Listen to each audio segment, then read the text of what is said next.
All right, let's welcome in our guest, Jake Crane, host of national sports show Crane and Company that streams live Monday through Friday at 3 p.m. Eastern. Guys, if you're not watching Crane and Company every day, or at least listening to the podcast, you guys are missing out. These guys are absolute ball knowers and just love talking ball like we do here. Jake, it's an honor to have you on our show today. Thank you very much for giving us some time, man. Oh, well, of course, man. I really like what y'all got going on, too. You know, it's funny. I have a lot of people that always ask me, do you listen to, like, other sports shows? And for the most part, I really don't. But y'all's are one of the few that I've kind of ran into that I can listen to and enjoy. So, you know, y'all keep doing what y'all are doing. Obviously, I see the growth, and congrats to y'all on that. But no, man, I'm you know, I love it like everybody else loves it. You know, I was very fortunate enough to, you know, grow up in a house with a father that played in the SEC and coached college football for a while. And, you know, I coached for almost a decade, about, 8 years in Division I, and then started doing this when COVID hit. And I still think I'm in a coma. I think I was recruiting somewhere and some semi hit me when I was recruiting up in Montana. But no, it's been incredible. I can't believe they pay us to do this. So it's a good gig for sure. No doubt, man. Well, Jake, again, appreciate you joining us, bro. And I'm obviously a big fan of your show as well, and I agree with Tyler. You guys are definite ball knowers. This is why we have you on the show here today. So let's jump in. Well, Lance, I always say I only know 4 things, and they all start with F. So football just happens to be one of them. Yeah, I'll leave it up to the imagination to get those other Fs in there. But yeah, man, we're going to talk a little college football playoff action with you, of course. I mean, this 12-team playoff is obviously what's dominating all the headlines, unless it's coaching carousel or transfer portal right now. But we want to talk about some action on the field. I want to jump into this Tennessee-Ohio State game. I mean, let's be real. It is the most marquee matchup of opening weekend of this playoff field, with the two brands, SEC, Big Ten matchup in Columbus, and all of the storylines surrounding it with Ryan Day and the play on the field. Jake, I gave a take after the Ohio State-Nebraska game when the Buckeye offense just looked like absolute booty cheeks after that game. Yeah. That I was talking about how their recent horrors against Michigan, that the Buckeyes had an identity crisis on offense, and that they were trying to be this like ground and pound run game type offense, like something that they're honestly just not. What makes Ohio State different in the Big Ten outside of Oregon are the freak athletes that they've got at the skill position. Mm-hmm. And I mean, do you think Ohio State will just continue in this game against Tennessee? Do you think they're going to continue to try to pound the rock against that Tennessee defensive front and lean on the Jim Knowles defense? Or do you think that they actually will trust Will Howard at the quarterback position enough and try to get the ball to these athletes and these skill position players in space in the passing game? Well, you bring up a great point, and it's true. My brother's been saying the same thing. I mean, even going back and before some of the injuries that Ohio State's had on the offensive line, I watched Akron kind of punch him in the face for a while in one of the first games of the season, and they ended up pulling away and actually ended up covering, but they didn't look as dominant physically as what I thought they should look like. And no, I actually think that playing Tennessee, Chip Kelly is not going to try and turn them something they're not, because they just tried to do it against Michigan. And they're not as emotional about this game. Not that they don't care. That's not what I mean. Yeah. But they're not as emotional in this game as they were against Michigan. The game plan against Michigan wasn't, let's give it to our playmakers in space. Let's give it to our guys to give us the best opportunity to score. They didn't even care about the numbers in the box. I mean, God, I've got a buddy, and he talked about on one of his shows, one of the guys on Michigan's defensive staff couldn't believe what Ohio State was doing. They were running into loaded boxes. They were running into overload looks. What Ohio State tried to do was say, you know what? Y'all beat us the past 3-4 years, whatever. You've pushed us around. All we've heard about is y'all beat us because of physicality. You beat us when you couldn't throw the ball, so we went zero coverage and got beat twice a couple years ago to lose, which was stupid by Jim Knowles. But they literally just were banging their head against the wall and kept Michigan in the game because of it. So I think since they did that against Michigan, there's no possible way that you could go back to the well if you're Chip Kelly. Even on RPOs, if everything is even, I'm leaning spitting the ball out to my guy in space, regardless of what route that is, whether it's a bubble off the RPO, whether it's a slant off the nickel, or whatever interior intermediate defender is there. You got to play to your strengths, right? When I used to go try and pick up girls before I met my beautiful wife, I'm going to play to my strengths. I'm going to go with what works. I'm not going to go over there and try and be the guy from Split where I got 35 different personalities. It's like Colin Cowherd gave me some great advice one time when it came to talking sports. He's like, you know what? You know why McDonald's makes so much money?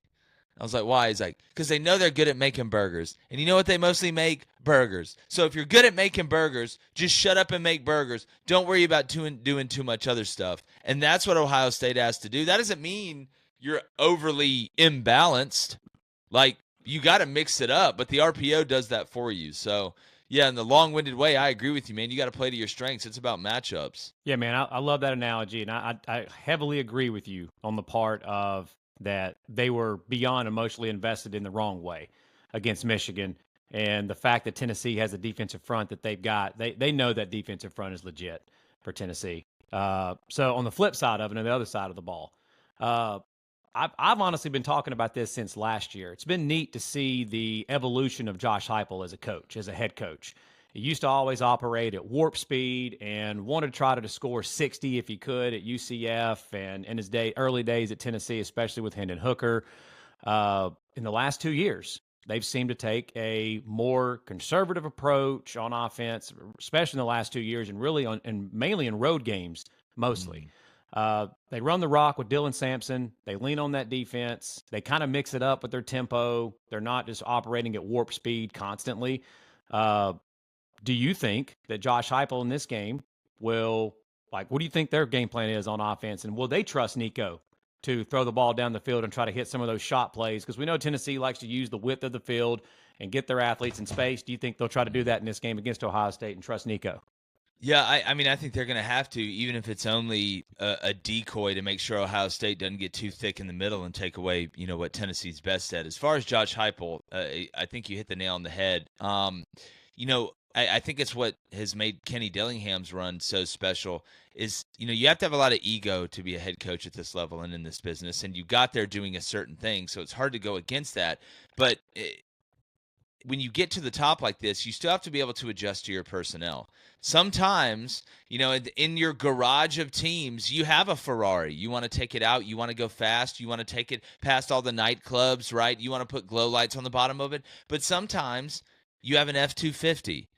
It's a four-wheel drive, and you need to understand you don't need to go 100 miles an hour in it, right? You don't need to make crazy turns in it, right? You can take it off-roading, and if it has to get dirty and muddy and you got to win a low-scoring game that's a backyard brawl, you can because you're an F-250. So from a tempo standpoint, not that they haven't gone fast at times, they haven't, put the pedal down and screamed America, as you would say, like they did in the past. And that's smart. Just like Dillingham's kind of adjusted to that power ground game. That's not really who he wants to be at the end of the day. Just think about some of the past offenses that he's had, but it's what's best for his team. And to be honest with you, I think this tie, and I led off one of the shows this week on Crane & Company saying this, out of all the teams that have had recent success at Tennessee, I think this team's archetype is probably the best built to go win a cold weather physical game in Columbus, Ohio, as opposed to trying to turn it into a track meet with some of the athletes that they got. So I actually think this Tennessee team is well equipped. It is going to come down to between Will Howard, who I don't know who I trust less down the field right now, Will Howard or Nico. They're both going to have to make some throws into tight coverage down the field to open up the box in the run. So, even if you miss a guy, just the threat of the safeties knowing they will take a shot in this weather, they will take a shot in this moment, sometimes is almost as dangerous as you being able to hit it. No, I agree. And I think that, both of these teams obviously really trust their defenses a lot and lean on their defenses heavily. Yeah. So this is probably going to be one of those deals that it comes down to who makes the catastrophic mistakes and who doesn't. And so that's probably what's going to come down to in this game. Yeah, well, most teams lose games. They don't win them. Right. That's why I tell everybody I know we're going to talk about the Indiana game. If you just looked at the box score of the Indiana-Ohio State game, you'd be like, Indiana don't deserve to be here. Like, they got absolutely mopped. And, look, they did end up getting beat pretty badly. But if you actually watch that game and the way that it happened right before halftime and to start the third quarter, you're like, man, it's not like Ohio State just pistol whipped them, right? Like, it's Indiana made a couple mistakes. So there's a balance between not wanting to lose the game but also playing to win the game, right? That's the balance you got to find. And A lot of that is dictated, schematically by what coverage you're getting, what box looks you're getting. And Nico's got to run the ball. He's got to use his legs, not only on quarterback design runs, not only keeping it on zone read, but if a play breaks down, he realizes it's man coverage. He's got to be able to take off and make Ohio State pay, and that'll extend drives. Yep, agreed. Jake, once again, man, can't thank you enough for coming on. Let the people know one more time where they can find you and your show. Mm-hmm. Yeah, well, look, whether it's YouTube, Roku, Apple Podcasts, Spotify, I'm not smart enough to remember every platform that it's on. Just YouTube's the easiest. Crane and Company, CRAIN and Company on Daily Wire Plus too. But we don't really get political. I mean, unless you don't like Ward Manuel and his answers, then I think you'll fit right in. But I think that's most of us. But yeah, come check us out live 2 to 3:30 p.m. Central each weekday. Just had Rhett Lashley on. Got another coach coming on next week. We're really excited about. So yeah, come hang out with us. Awesome, man. This was a blast. Can't wait to do it again soon. Hey, y'all keep doing what y'all doing, man. It's really good stuff. And anytime you need me, just hit me up. Appreciate it, Jake. All right, man. Y'all be good. All right, man. Tennessee, Ohio State. Obviously, it's Saturday night, 8 p.m. It's kind of the main event on the first round card here, if you will. Boxing analogy there. Going to be cold in Columbus.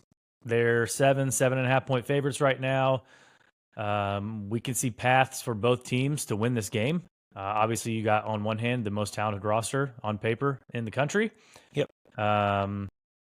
Very questionable coach.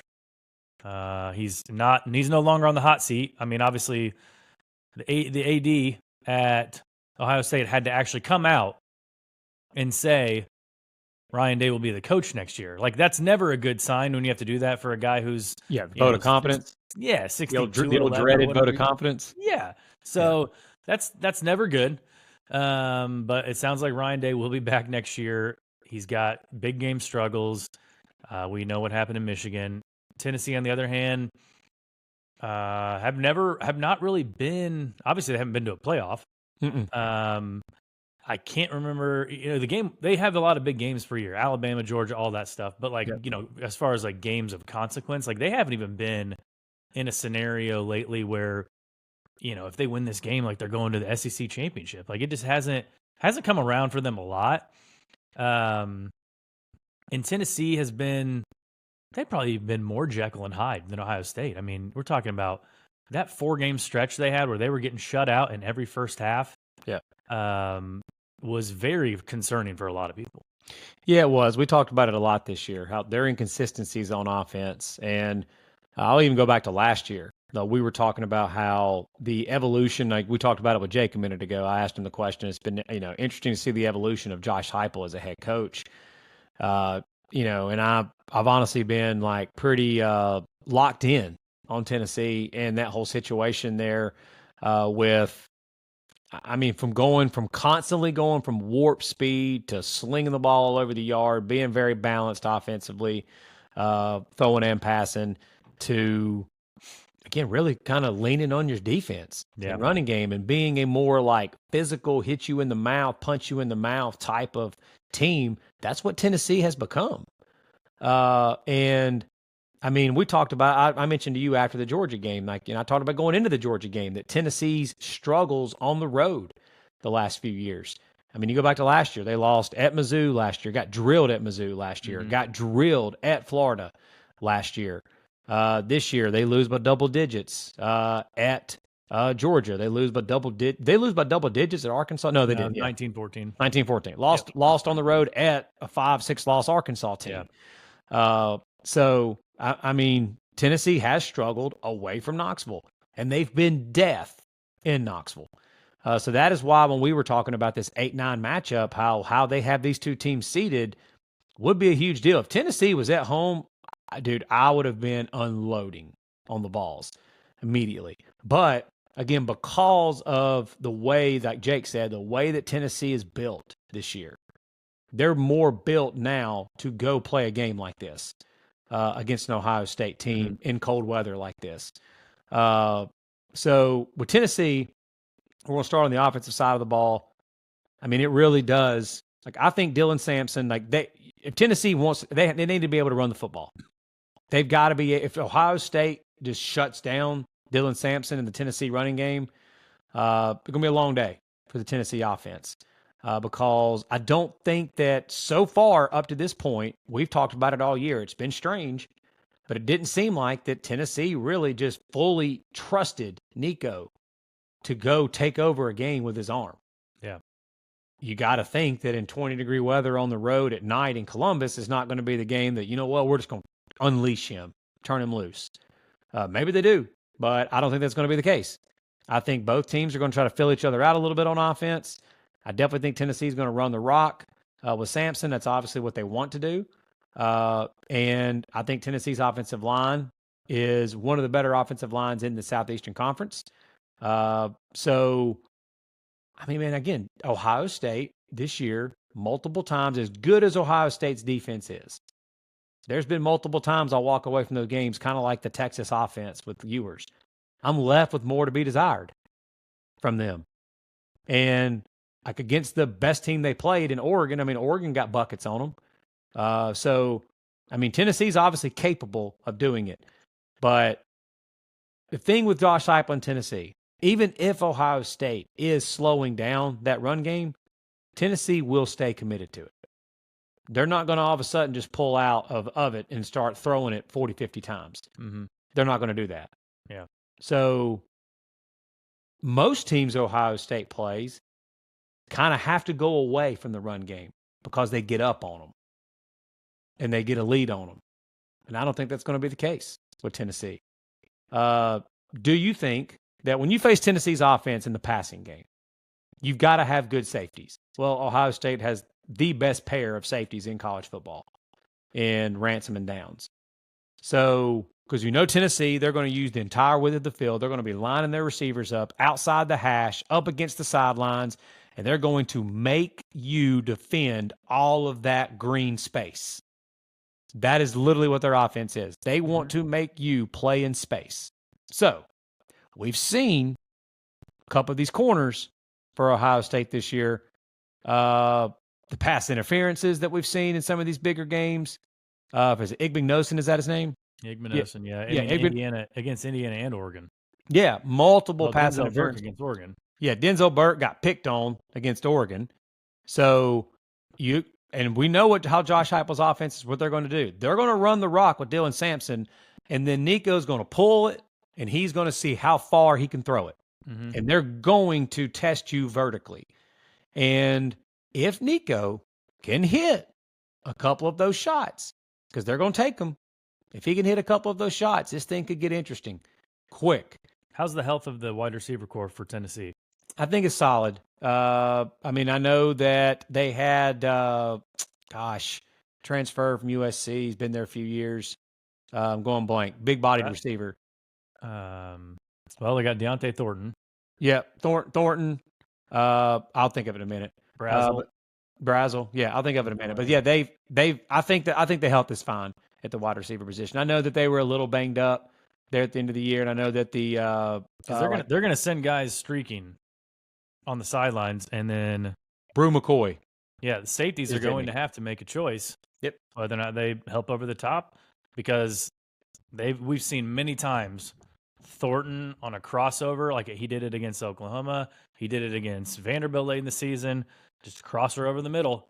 And if the safeties aren't there to help or, try to lay a wood on him, like he's going to be wide open and he will have plenty of running space. Yeah, and they put you in such a bind too on your defense, because if you don't commit extra bodies into the box for the run game, they run the football. Mm-hmm. If you commit extra bodies into the box to try to stop the run, that is, again, they're making you play borderline one-on-one on the outside with all of that space that you've got to defend. And that is why you see a lot of Tennessee receivers that are running open, but the problem has been this year, Nico hasn't consistently been hitting them. Yeah. And he did against Vandy. Mm-hmm. I know, everybody says it. Okay, it's Vandy. Yeah, Vandy's not Ohio State. I get it. But if Nico can hit some of those shots, I think that they've got a really good chance to do some damage to this Ohio State defense. And Ohio State has never – I was trying to think back, man. I don't think they've ever seen on offense the style like the Tennessee's going to play. Yeah. That former Art Briles type system like style that like Ole Miss runs it. There's a few other teams that run it in college football now too. Levy at Mississippi State runs it. It's just unique, and you don't see it very often. Like you don't see receivers lining up all the way out, completely as far out on the boundary as they possibly can get. To where, again, when you look up sometimes you're like, my goodness, like there's only the 5 offensive linemen and tailback, and then you've got your couple of linebackers that are sitting there having to defend all of that space too with Dylan Sampson in the run game. And that is where they pop you. So be interesting to see, man, how Ohio State's defense decides, Jim Knowles and them, how they decide how they're going to defend this. Yeah. Because also, too, Tennessee gets the ball out pretty quick, so it's hard to get sacks on Tennessee. Now, you may get pressures on them, but it's hard to get sacks because of how quick they get the ball out, too. Well, and Ohio State's defensive line is already pretty, hot and cold on the season. Yeah. I mean, sometimes they come out on fire, and then against Oregon, they didn't do much. Right. Agreed. And then, like you said, some games they look like, world beaters. They get after the quarterback, and sometimes you're wondering where's all these superstars that are going to be going pro. Yep. Where are they at? On the other side of the ball, it's just, I don't think Ohio State's going to be able to run the football on Tennessee. And I think Tennessee feels like they feel confident enough to where, like, Michigan's D-line is legit, elite. Still can't believe Ohio State, like Jake said a minute ago, how they attacked that Michigan. Like, I actually looked it up before this, dude. They had 18 runs. 18 runs in between the guards. 18 runs on those 18 runs. Dive after halfback dive. 19 yards. Yeah. On those 18 runs. I feel pretty confident saying they're not going to do that in this game. I really do. I think that they were so stubborn, and I think that they, almost in a good way, I've probably learned their lesson on that. And obviously they're watching every second of film on Tennessee, and they've got to know that Tennessee's got one of the best defensive lines in all of college football. There's a reason why Tennessee is one of the top 5 defenses in the country defending the run. And they've also got depth across the D-line. I mean, they run 8 or 9 at you. And they've got some grown-ass men along that D-line. So I don't think Ohio State's going to sit there and try to run the ball right into the teeth of that defense. This is going to come down. Can Will Howard make the plays? I actually do think that they can run Will Howard some, and that him be an extension of the run game and help the run game some. But Howard's going to have to make throws. They're going to have to get the rock to these running backs and these receivers in space. And I think that Tennessee is well equipped enough on defense to be able to handle it. Also, though, you think about it, who Tennessee's played this year. Dude, they haven't seen receivers like Ibuka and Jeremiah Smith and Carnell Tate. The DB's got to be able to hold up for Tennessee for sure. Absolutely. I do think that Ohio State's going to stress Tennessee's secondary a little bit in this one. But can all those injured offensive line, that banged up offensive line for Ohio State, can they block? Can they block Tennessee's defensive line enough to give Will Howard the time he needs to be able to make the throws? Yeah. That's why I think Will Howard's legs, I haven't looked at it, but I'm curious what his prop is for Will Howard rush yards in this game. But I'm going to give a pick. I'm not going to give a best. Actually, I am. I'm going to give a pick too. I've got a pick and I've got a best bet. This is what people want to hear. They want to hear the picks. I got you. All right. So my pick in this one is I'm going to take Tennessee plus 7.5 against the spread in this game, but I think Ohio State wins. I think Ohio State wins. I think it is probably somewhere around 24-20 type game is what I'm going to say. So I like Tennessee to cover the spread plus 7.5, but I'll take Ohio State in a very, very nail-biter close game. Yeah, I know it gets cold in Knoxville, right? But the ATB weather alert sirens went off here, and it's the real feel in Columbus on Saturday night is going to be 13 degrees. And if you remember back to that Georgia game, I can't get it out of my mind. The heaters were broken on the sideline, and everybody was freaking out for Tennessee. And the temperature of that game in Athens was 55 degrees. Yeah. And Herbie was talking about it. Fowler, I mean, they were kind of, throwing jabs at Tennessee, making fun of them a little bit. But this is what people wanted to see is some of these, I guess, Tennessee's kind of a southern team, going up to a northern climate, where we have never seen a playoff game like this and a bowl game, anything like this resemble cold weather that they're going to see on Saturday night. With that all being said, I'm taking Tennessee to win the game. I'm taking Tennessee to win Okay. the game in Columbus. I have absolutely zero faith in Ryan Day. I've had zero faith all season in Will Howard. I think it's going to be very low scoring. I think the offenses are going to be able to move the ball, but the defenses are going to stiffen up in the red zone. There's going to be a lot of field goal attempts. If there's a little touch of wind, Ohio State's kicker did not do well with that in the Michigan game. And I just think Tennessee has the defense like you talked about. I don't think that I know that Ohio State has the weapons. I just don't think they're going to threaten that much. And then on the other side of the ball, I think if Nico hits one or two plays, I think Tennessee has a chance. So I'm taking the Vols 23-19. Okay. In the horseshoe. Outright. We're around the same total number. The total in this game's 48, so maybe we can take a look at the under too. Yeah. Yep. Good stuff, man.